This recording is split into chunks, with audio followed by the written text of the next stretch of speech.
దీంట్లో కూడా ఇంపార్టెంట్ అనుకున్నటువంటి ఏమన్నా వర్కులు ఉంటే కుల సంఘాల భవనాలు కానీ చర్చిలు కానీ లేదా మసీదులకు సంబంధించి కానీ ఏదన్నా ఉంటే స్పెషల్ డెవలప్మెంట్ ఫండ్ ద్వారా మనం పెట్టుకోవచ్చును, ఆ వెసులుబాటు ఉంటుంది, అది గుర్తుండిపోతుంది అని చెప్పిన. కానీ మరి కొంత అటువంటి ఏమైనా ఉంటే గుర్తుకు రాక కొన్ని అంటే ఇబ్బందులు అయ్యిండొచ్చు. ఏదైనా మార్చుకోగలుగుతామని అనుకుంటే దీంట్లోకి మార్చండి నేను చెప్తాను. ఏమేమి పెట్టిరా ఇప్పుడు రోడ్లు అంటే ఏమవుతుంది, ఇప్పుడు ఏమంటారు రోడ్లో నేను ఒక్కడిని నడుస్తాను, దీని మీద అందరు నడుస్తారు. ఇప్పుడు ఏదైనా కమ్యూనిటీకి ఇస్తే మాకు ఇచ్చిండ్రు అన్నట్టు ఉంటుంది, గుర్తుండిపోతుంది. ఇదంటే కొంచెం టైం ఇవ్వండి నాకు, 1 month, నేను ఒక 5 లక్షల రూపాయలు మళ్ళీ దానికి ఏం చేస్తానని నాకు ఆలోచన చెప్పు, నాకు నువ్వు లెటర్ తీసుకొచ్చి విషయం ఏంటంటే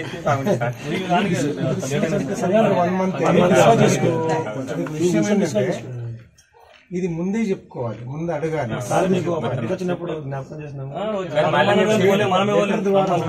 లెటర్ ద్వారా ఉంటే ఇమ్మీడియట్ గా అంటే మనం కూడా నోట్ చెప్పేటట్టు ఉండదు. కంపల్సరీ పేపర్ ద్వారా వచ్చింది వాళ్ళకి ఎండార్స్మెంట్ చేసి పంపించేస్తే మనం దేంట్లో నుంచి అయినా మనం తీసుకోవచ్చు. అన్నింటిలో నుంచి ఎన్ఆర్ఈజిఎస్లో ఇవి పెట్టుకోవడానికి రాదు, వేరే ఫండ్లో నుంచి పెట్టుకోవాలి. నేను ఎమ్మెల్సీ గారితో అడిగిన, నేను అట్లా పెట్టిస్తాను కంపల్సరీ.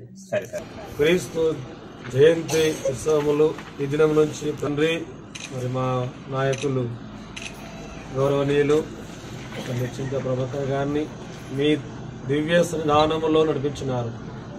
మీ మందిరంలో అడుగుపెట్టిన వారు ధన్యులని మీ లేఖనం సెలవిస్తుంది తండ్రి. మరి రాష్ట్రం యొక్క ప్రతి ఆలోచనను స్థిరపరచుకుని ప్రార్థిస్తున్నాం. మందిర స్లాబ్ నిమిత్తమై తండ్రి ఎంతో సాయం చేసినారు. మరి దినం కూడా ఇంకా కొన్ని పనుల కొరకు ఆయా రీతులుగా